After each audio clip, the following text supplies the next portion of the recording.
Aujourd'hui, dans le monde dans lequel on vit, parler une seule langue, c'est plus possible. Alors quand on veut apprendre une langue étrangère, autant commencer par une langue qui est proche de la nôtre et surtout une langue qui est beaucoup utilisée, bien évidemment, je parle de l'anglais. Alors comment faire pour apprendre l'anglais efficacement et surtout sur des laps de temps courts? Est-ce que c'est possible d'apprendre l'anglais en quelques mois? C'est ce qu'on va voir dans cette vidéo. Hello à toi et bienvenue dans ce nouvel épisode de VDS Vidéo de septembre. Le concept est simple, une vidéo par jour durant tout le mois de septembre pour t'aider pour cette rentrée à apprendre plus efficacement, à t'améliorer dans ta façon de travailler et donc t'aider à réussir tes études. Objectif anglais 3 mois. Est-ce que c'est quelque chose de possible? Dans cette vidéo, je vais te donner quelques petits conseils pour atteindre cet objectif et t'améliorer dans cette langue, même si tous les conseils que je vais donner, ils s'appliquent à toutes les langues. Quoique pour les langues qui ne ressemblent pas au français, du moins dans sa structure grammaticale, ou qui ont un alphabet qui est complètement différent, c'est un objectif qui prend un peu plus de temps, beaucoup plus de temps, mais ça vaut pour les langues qui ont la même structure grammaticale que le français, à savoir l'espagnol, le portugais, etc., etc. Pourquoi c'est simple pour un francophone d'apprendre l'anglais? La première chose, c'est que la langue, elle a la même structure grammaticale que le français, à savoir sujet, verbe, complément. Il y a beaucoup de langues où c'est pas le cas. Par exemple, pour l'allemand, le verbe se situe à la fin. Pour l'arabe, c'est un alphabet qui est complètement différent et le verbe il se situe au début de la phrase. Enfin voilà, il y a plein de choses comme ça qui sont différentes dans plein de langues. Et l'avantage avec le français et l'anglais, c'est que tu n'auras pas à apprendre une nouvelle structure grammaticale, sujet, verbe, complément, comme en français. C'est aussi une langue, il faut le dire, qui est omniprésente. Ça veut dire que sans que tu t'en rendes compte, déjà, il y a plein de mots anglais que tu connais déjà, grâce à la mondialisation, au fait qu'il y a beaucoup de choses qui soient véhiculées par les séries américaines, il y a beaucoup de noms de marques qu'on connaît, etc.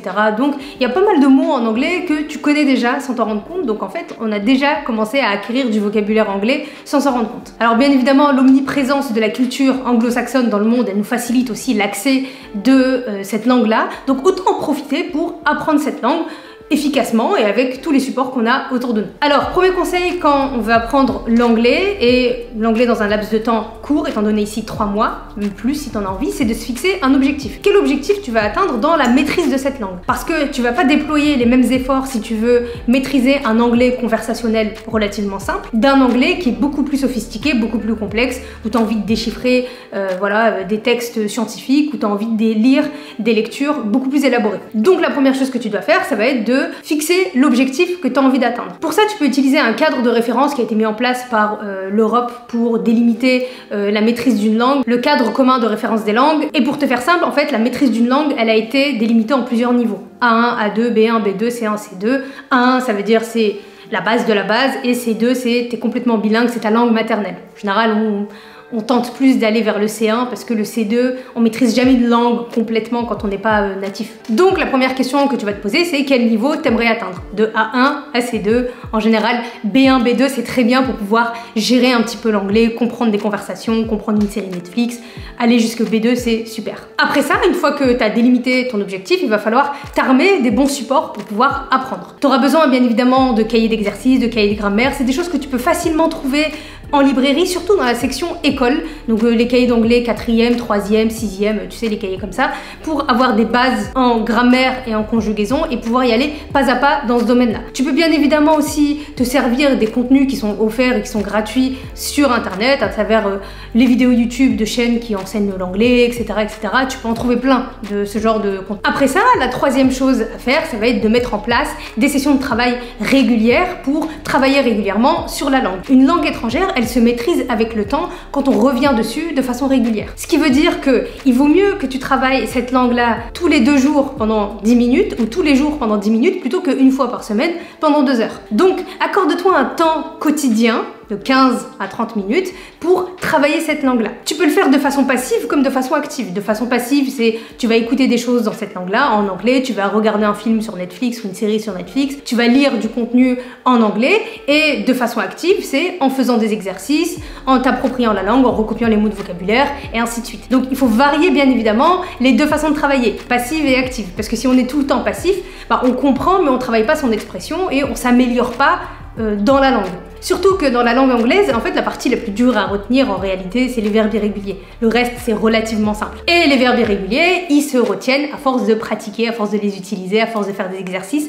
Donc, surtout, varie tes façons d'apprendre et ne sois pas trop passif dans ta façon d'apprendre. Et surtout, veille à ce que ton travail soit fait de manière régulière, de façon quotidienne. Et pour ça, tu peux mettre en place un petit tracker, une petite to-do list mensuelle. Et chaque jour, tu vas cocher la case pour dire que tu as bien travaillé ton anglais ce jour-là. Et tu vas pouvoir voir si tu es bien régulière, tu es bien régulier dans ton travail en anglais. En sachant que 3 mois, 90 jours, c'est 90 sessions de travail, c'est beaucoup. Ensuite, n'hésite pas à t'immerger dans la langue de quelque manière que ce soit. Ça peut être en mettant sur chaque meuble de ta maison un post-it avec le mot en anglais qui correspond au meuble sur lequel tu as collé le post-it. En écoutant de manière régulière des choses en anglais, des podcasts, des films.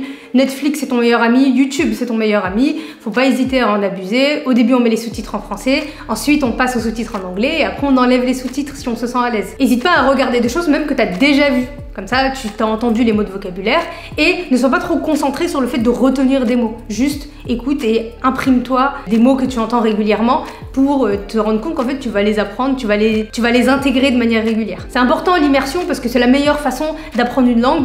La meilleure façon d'apprendre une langue, c'est d'aller dans le pays où la langue elle est parlée, mais quand on n'a pas la possibilité, s'immerger de cette manière-là, c'est un super moyen d'apprendre des mots de vocabulaire très facilement. De toute façon, en anglais, allier l'utile et à l'agréable, c'est super important. C'est pour ça qu'on trouve des petits gamers de 14 ans qui parlent couramment l'anglais, à force de discuter en ligne avec des jeunes du monde entier avec qui ils jouent, parce que ils allient l'utile à l'agréable. Ils jouent à un jeu qu'ils kiffent et en même temps, ils apprennent une langue sans s'en rendre compte. Et enfin, dernière chose, c'est beaucoup de pratique, mais ça tu l'as compris, en mettant en place des sessions de travail régulières et en travaillant, en pratiquant la langue, en répondant à des commentaires par exemple en anglais, en laissant des messages en anglais à quelqu'un, en discutant en anglais sur des forums ou quoi avec des gens, ça va te permettre aussi de pratiquer la langue. Si tu as la possibilité de discuter avec quelqu'un qui parle couramment la langue en faisant des petites sessions d'échange, de conversation en anglais, c'est encore mieux, comme ça va te permettre de vraiment pratiquer la langue. Des petits séjours, si tu as la possibilité à Londres ou ailleurs pour discuter en anglais,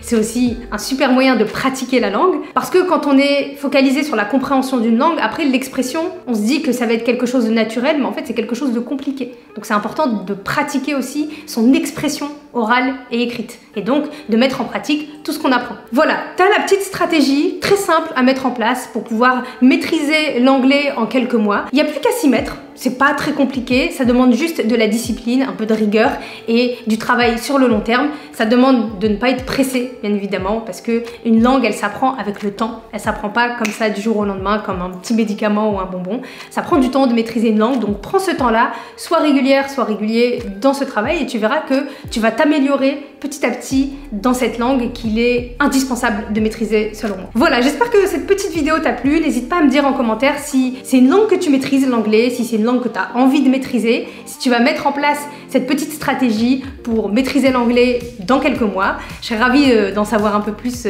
sur toi et ton rapport avec cette langue. Bien évidemment, si la vidéo t'a plu, n'hésite pas à la liker, partager, commenter toi-même tu sais. Et on se retrouve demain pour une nouvelle vidéo VDS, vidéo de septembre. Donc je te dis à demain pour une nouvelle vidéo.